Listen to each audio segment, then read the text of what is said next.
Oke friend, masih bersama gue dan juga narasumber gue yang paling kece tentunya Bang Oji Saputra. Kali ini gue mau ngebahas nih sama Bang Oji tentang sistem tempel nih Bang. Sistem tempel biar emosinya stabil. Nah, apakah burung konslet itu punya emosi Bang? Kalau lagi ya sebenarnya ini kalau lagi naik biranya pasti ada. Kalau lagi naik birahinya pasti ada emosinya. Jadi dia ibaratnya dia bangun Ah, berubah dari onsetnya langsung ke vector. Itu biasanya dia bisa nubruk-nubruk jeruji, ibaratnya iya, iya. nubruk-nubruk temannya lah, ibaratnya Ah, gitu. Dia mau kemana, ibaratnya kayak ah, mau kabur dari sangkar lah. ah, Itu ah. ya sering ibaratnya terjadi ya begitu sering ibaratnya. Kalau lagi over birahinya. Birahi biasanya naik bareng emosi dianya. Jadi berbarengan itu Bang ya. Mm-mm. Oke. Kalau kita bicara tentang bahan nih Bang dengan sistem tempel, itu kan tujuannya agar emosinya stabil. Kemudian tinggal kita nyari tingkat birahinya itu titik gacornya ada di mana, kemudian kita tahan dengan rawatan yang tadi itu gitu.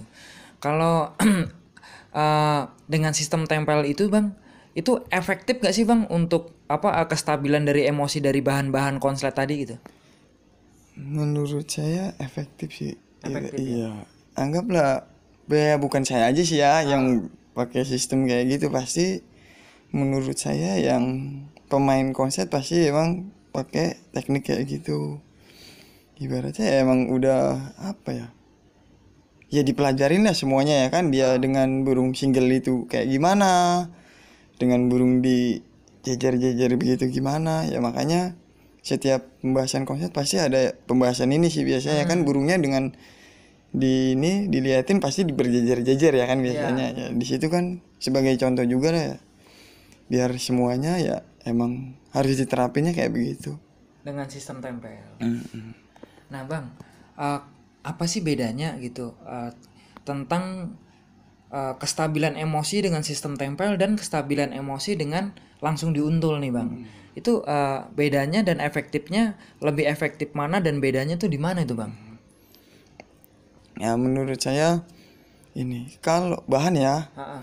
kalau kita tempel tidak ada risiko menurut. Oh, nggak ada risiko. Iya, cuman kalau kita langsung untul ya di situ kan resiko kita hidup matinya kan ada di situ tuh. Benar, benar. Ya, makanya pengganti pasangannya itu dia kita jejer-jejer dulu sekalian nanti biar emosinya pas dan dia cuek sama temennya. Jadi apa ya? Dia ngekek pun dia banyak teman-temannya, dia udah pede, percaya diri lah, dianya pun udah enak. Cuman kalau langsung kita pasangin itu kita nggak tempel Om Tanto, ya kan? Ah, ah. Cuman itu burung jadi konslet ya kan? Ah, ah. Ibaratnya ya. Itu burung buat nampil di gantangan agak lama Om Tanto. Karena ya kaget dengan suasana burung yang banyak. Ya kan jadi memperlambat burung itu, bahan itu biar jalan ke gantangan. Iya. Ibaratnya ya ya pokoknya ya ditempel lah sekalian apa ya? Melatih gitu ya, Bang ya? Iya, jadi ya melatih sebelum dia ke gantangan ya kita sudah latih di rumah ibarat Ah, kan ah. kayak gitu. Jadi kalau dipasangin ibaratnya kayak konsletnya tuh konslet dapat rezeki aja gitu bang, Iya, tanpa proses gitu kan iya. tiba-tiba nih burung gue pasangin tiba-tiba konslet nih gitu. Begitu dibawa ke gantangan nih masih suka bangun-bangunan bang ya. Iya. Karena emang prosesnya nggak melalui tahap yang sistem tempel tadi. Iya. Jadi sistem tempel itu fungsinya juga nanti pembentukan mental ke gantangan juga bang ya. Sebenarnya ya itu anggap kayak latihan di rumah lah menurut Latihan ya ya. kan. Dia kayak semakin kita tempel burung banyak itu sebenarnya semakin bagus karena ya kayak kebiasa di gantangan lah. Ibaratnya dia ketemu ini ya dia udah cuek di rumah ya kan, ibaratnya udah enak tetap ngekek terus ya, apalagi di gantangan ya saya yakin itu langsung bisa jalan sih burung biasanya. Kalau dia penempatannya nyaman ibaratnya, orangnya yang bawa bahan itu bisa ibaratnya nggak kaget nggak apa, itu insya Allah langsung jalan. Cuman kalau yang pakai sistem berdua aja ya kan gitu, Ah, berdua ya itu ya susah lah ibaratnya, untuk jalannya susah karena adaptasinya itu dia ah. banyak kegantangan itu ya Iya, kan. iya, iya, iya. Ibaratnya ya ketemu burung ini dia nggak pernah, jadi Ah, ah. kaget, Kaget ntar lagi. ketemu warna ini dia nggak pernah kaget. Jadi walaupun tuh burung udah jalan masih ada kendalanya contoh. Suatu saat ketemu balibu dia nggak mau, jadi ikut bangun. Heeh. Suatu saat ketemu burung yang ngeweknya kenceng, yang suaranya keras, dia ikut bangun. Makanya ya apa ya? Ya dari rumah lah kita latih dia ya dengan dijejer-jejer itu ibaratnya gitu. Oke. Jadi burung sebaiknya dengan sistem tempel aja, nggak usah langsung dipasangin dulu. Karena kalau sebenarnya kalau ngeruntun proses konsletnya dari Bang Oji nih, kalau langsung dipasang kalau posisinya dipasangin itu justru disitulah letak hidup matinya kesuksesan dari pembentukan konslet tadi Bang ya. Makanya dengan proses itu takut lah menonton. Saya pun ibaratnya ya masih ada ragunya kalau dari proses itu. Ibaratnya ini burung saya udah kuat, cuman saya mau pasangin saya takut. Takut mundur gitu. Iya, jadi mending saya jejer dulu. Kalau dia udah cuek sama jejerannya, itu ya nanti saya pasangin. Ntar saya latih lagi, ibaratnya dijejer dengan tempat di situnya dia lagi dia masih ngekek, ya insya Allah di gantangan langsung bisa jalan. Oke, jadi dengan sistem tempel dengan seperti itu. Nah ini lanjut di level berikutnya nih Bang. Nah di level berikutnya itu atau di langkah berikutnya tentang penggacoran. Nah penggacoran itu kan prosesnya pemisahan tuh Bang. Proses pemisahan. Jadi kalau pribadi gue nih Bang ya, semuanya gue pukul dari birahi rendah dulu, kemudian ditatanya dari atas pelan-pelan gitu sampai ketemu titik gacornya. Kalau Bang Oji sendiri dimulainya apa langsung dari titik kenceng atau dimulai dari titik rendah Bang yang lebih efektif nih Bang? Kadang-kadang teman-teman gini, nanti ngelihat di channel sini, di channel Tanto Japa dengan titik rendah pelan-pelan dulu, kemudian dikencengin pelan-pelan juga. Ada nanti ngelihat di channel sebelah, wah harus dikencengin, akhirnya dia bingung nih Bang. Kalau Bang Oji sendiri nih Bang, ngolah bahan ya, ngolah bahan itu apakah dari pakan yang rendah, setelan yang rendah, apa langsung dikencengin sekalian gitu?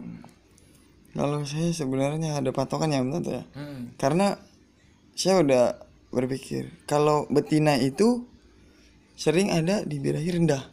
Betina adanya di birahi rendah. Iya sering ya kan. Jantan itu sering adanya di birahi tinggi.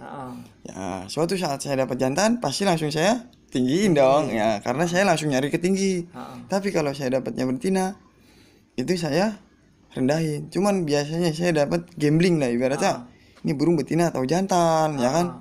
Itu kalau menurut saya ibaratnya bodinya kan bisa kebaca ini kayaknya betina tapi gambling. Saya langsung pakai sistemnya betina. Jadi ya saya ibaratnya kayak 80% birahi jantan birahi lobet jantan itu kan adanya di kencang ya. Iya. Ya kalau udah ketahuan jantan ya saya tinggiin pasti. Kalau betina ya saya rendahin. Nah, sekarang nih biar jelas nih Bang, kita ngomongin tentang birahi jantan yang prosesnya tinggi dulu nih. Kalau Bang Oji nih dengan proses tinggi itu biar teman-teman di YouTube juga tahu nih tingginya di rawatan Bang Oji untuk bahan itu yang seperti apa tuh Bang? Paling saya jemur sampai jam 10 tentu. Jemur dari pagi sampai jam 10. Kalau masalah pakan, paling saya pakai millet putih sama kenari seed. Nah, millet putih dan kenari seed. Ada nggak ekstra puding yang lainnya tuh Bang? Ya paling seminggu sekali tentu. Itu pun kalau ada, ibaratnya ya kayak ibu lagi ke mana, saya nitip ibaratnya jagung, kalau nggak ada ya udah nggak usah. Itu seminggu sekali. Cuman ya saya konsistennya ya dengan rawatannya aja, ibaratnya ya saya jemur jam 10 diangkat, nanti ibaratnya dianginin, saya latih ibaratnya ya kan sampai sejam nih dia nggak bunyi ya udah saya masukin. Jadi ya setiap harinya ya kayak gitu aja kalau miara bahannya itu gitu terus. Nah ini agak menarik nih obrolan kita nih Bang. Jadi yang diungkapkan Bang Oji tentang rawatan kenceng itu hanya sebatas itu Bang ya. Dijemurnya dari pagi cukup sampai jam 10 pagi, pakannya millet polos dan kenari seed. Itu sudah dianggap kenceng. Itu nah kadang-kadang kan kencengnya persepsi dari teman-teman itu beda Bang. Pakannya bisa beraneka ragam gitu ya kan. bisa dipulin kangkung dan segala macemnya, jemurnya bisa sampai sore. Nah itu yang dianggapnya kenceng gitu. Nah ini Bang Oji juga sudah mengungkapkan adalah bahwa prosesnya kenceng hanya cuma segitu tok gitu. Jemur sampai jam 10 pagi dengan pakannya tadi millet polos, kenarisit, jagung, ekstra pudingnya itu pun juga kalau ada seminggu cuma sekali doang. Ya, ini ya Om Tanto, anggaplah kita itu ngeraba Nah, titik gacornya ada di mana sih? Kalau kita langsung full ngerinya kelewat, ya kan gitu. Maksudnya yang saya maksud kencang itu ya itu emang kencang, cuman kita naiknya sedikit pelan-pelan. sedikit biar ketemu. Kalau kita langsung ambisi kasih jagung aja nih ini itu pasti kelewatan levelnya, ibaratnya langsung ya larinya nggak ke gestang atau ke cabul, entah kepalanya muter-muter doang, entah mangap-mangap doang, paling kayak begitu biasanya. Nah ini Bang, kalau posisinya kita kan nyarinya di titik gacornya tadi Bang ya. Kalau posisinya nyari di titik gacornya itu kan kalau kelewatan nih, itu kita lebih susah mundurnya atau lebih enak nih sebenarnya dari naikin pelan-pelan sampai ketemu atau jauh kemudian mundur Bang. Ya kalau menurut saya ya mending pelan-pelan Bang Tanto. Pelan-pelan sampai ketemu Iya. di titiknya Bang. Anggaplah kayak inilah, nikmati proses ibaratnya kan gitu. Kalau ini kan kita langsung, itu bukan proses yang keluar menurut saya. Saya pernah kayak begitu Om Tanto. Dulu lah ibarat ya itu ambisi saya, kepengen punya nih kayaknya bironya kenceng nih, saya tinggiin, itu kelewatan, malah burung nggak ada yang beres lah ibaratnya. Ya kayak burung apa ya. Paling kerjanya kalau siang tidur, ntar dia bangun dia gestang, ntar dimandiin kenceng dia cabut bulu lah, lari-larinya nggak bener lah ibaratnya. Burung ini burung kenapa sih kok jadi begini, karena anggaplah kelewat level ibaratnya ya. Ibaratnya banyak, emang saya banyak yang nemuin ya, teman-teman mungkin banyak yang kayak gitu. Itu saya tahu itu ya ambisinya dia, karena saya sebelum teman-teman nyoba ya saya udah nyoba ibaratnya gitu. Jadi banyak burung yang kelewatan juga banyak Bang ya. Iya. Oke. Jadi ada nih komentar yang agak ini juga nih Bang, agak lucu juga gitu. Komentarnya gini, Bang, gampang kalau cuma nyetak gacor doang mah. Yang paling susah kan nyeting di lapangan gitu. Sebenarnya nih versinya Bang Oji nih Bang dengan komentar seperti itu berbanding lurus nggak sih antara gacor di rumah nanti dengan pengondisian di lapangan? Berarti kan kalau posisinya gacor doang di rumah kemudian susah untuk disetting di lapangan ini bicaranya berarti masih vector Bang ya? Masih vector belum konslet gitu. Jadi kalau kita nggak apa-apa nih ngobrolin tentang vector. Gampang sih nyiptain vector gacor di rumah tapi susah di lapangan. Kalau menurut Bang Oji versinya Bang Oji nih sama-sama susah atau gampangan di rumah nih Bang? Kalau apa maksudnya vector sama konsep bunyinya Enggak. Vector itu nyari titik gacornya di rumah, susahan mana nyeting di lapangan gitu Bang? ya susahan di gantangan Om Tanto. Susah di gantangan. Iya, kan di rumah itu bisa kita apa ya, kita pindah-pindah loh Om Tanto. Oh ini kayaknya motor lewat nih nggak nyaman nih, coba di mana ibaratnya. Ya kita cari terus ini, oh kok dia setiap anggaplah ada pohon rambutan ya, kok di siap pohon rambutan itu dia ngekek, besok ya dipetelnya di situ lagi Om Tanto. Dia itu ya nandain berarti daerah itu dia nyaman. Jadi biarin lah dilatih, biarin di situ terus sampai mungkin sebulan 2 bulan, nanti di situ ya anggap ya dia keluar 2 bulannya pasti di situ dia. Kalau kita pindah lagi kaget. Betul.